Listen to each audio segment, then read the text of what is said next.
আজ থেকে 4 মাস আগে তাদের কি ক্রেজ ছিল, এখন তারা পোস্ত দূরের কথা রাস্তায় এসে দাঁড়াইলে অর্গানিক 100 লোক পায় না। এই যে তোমাদের সাথে 100 লোক নাই, এটা তো আমাদের জন্য আনন্দদায়ক না, এটা দুঃখ। জুলাই হেরে যাচ্ছে। এনসিপির 3টে অপরাধ। নাম্বার 1, সে জুলাইকে কুক্ষিগত করেছে। ঠিক 71-এ মুক্তিযুদ্ধ যেভাবে আওয়ামী লীগ কুক্ষিগত করেছে, এনসিপি জুলাইকে কুক্ষিগত করেছে। মুক্তিযুদ্ধ করেছে সবাই, আপামর, কৃষক, শ্রমিক, জনতা, জনযুদ্ধ। আওয়ামী লীগ এসে বললো আমি যুদ্ধের মালিক, সাথে দিল্লি সংবিধান লিখে দিল দিল্লি, এখানে আর একটা বাকশাল কায়েম করে এটা আওয়ামী লীগের গঠনতন্ত্র তারা বানাই ফেললো।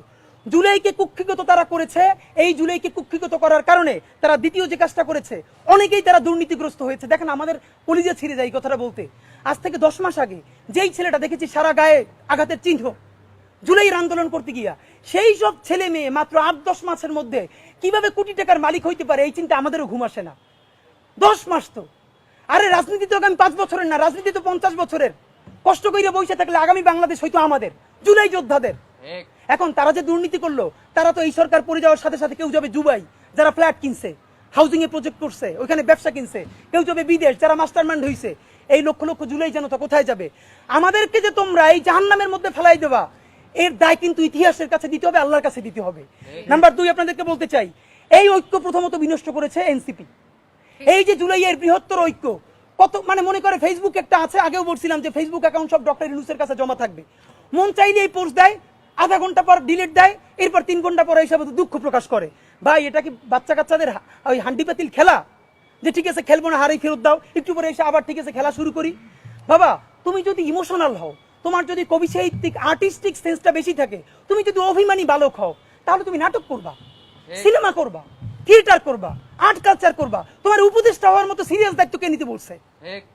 আমরা যখন এটা সমালোচনা করলাম, তাদের ভাই বন্ধুরা আমাদেরকে কিয়ামত করে সমালোচনা করলো, তখন বললাম ভাই তিনি বিদেশ চলে যাবেন, যেই সব ছেলে মেয়েরা তোমরা দেশে আসো, তোমরা দেশে থাকবা, তোমাদেরকে মানুষ ভালোবাসে। ভাইয়ের রাজনীতি কইরা জনগণের বিরুদ্ধে যাইও না, জনগণের বিপক্ষে গিয়ে ভাইয়ের রাজনীতি করলা। এখন তোমার ভাই তো তওবা করছে, তোমরা তওবা করবা কার কাছে?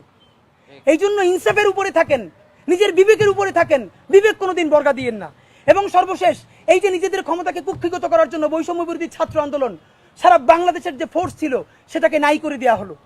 এই যে আপনার আজকে এনসিপি, তারা যদি বৈষম্য বিরোধী ছাত্র আন্দোলনটাকে আরো 6 মাসও টিকেই রাখতো, এই বৈশার পক্ষে দাঁড়াই আমরা আওয়ামী লীগ নিষিদ্ধ করতে পারতাম, জুলাইয়ের ঘোষণাপত্র দিতে পারতাম। কারণ এখানে ছাত্র দল ছিল, শিবির ছিল, সবাই মিলে ছিল। তো নিজের ক্ষমতাকে কুক্ষিগত করার জন্য কি করলা? কতক্ষণ শাহবাগের পক্ষে গেলা, বিপক্ষে গেলা, জামাত, হেফাজত, ইসলামপন্থীদের গাইলেইলা, আবার সরি বললা।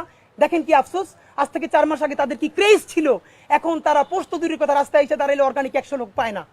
এই যে তোমাদের সাথে 100 লোক নাই, এটা তো আমাদের জন্য আনন্দদায়ক না, এটা দুঃখ।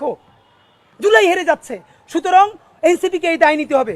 সর্বশেষ আমাদের প্রস্তাবনা বলি, এতক্ষণ সবাইকে বকাঝকা করলাম, সবাইকে বললাম কার কি দায় হয়েছে, কিন্তু জুলাইকে হেরে যেতে দিয়ে যাবেন। আপনাদেরকে একটা কথা বলি, এইবার যদি জুলাই হেরে যায়, আগামী 100 বছর এই দায় বাংলাদেশের জনপদকে বই বেড়াতে হবে। অগণিত মানুষ গুম হবে, খুন হবে, দুনিয়ায় নিউজ করার মতো কেউ থাকবে না।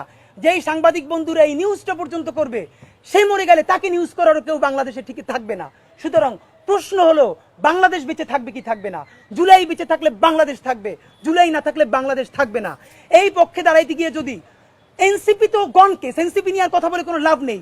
যদি আমাদেরকে বিএনপির বিরুদ্ধে দাঁড়াইতে হয়, জামাতের বিরুদ্ধে দাঁড়াইতে হয়, আমরা সমস্ত জুলাই জনতা নিয়ে আবার মাঠে নামবো। কিন্তু সাবধান, দিল্লিকে নতুন করে আমরা ফিরে আসতে দিব না।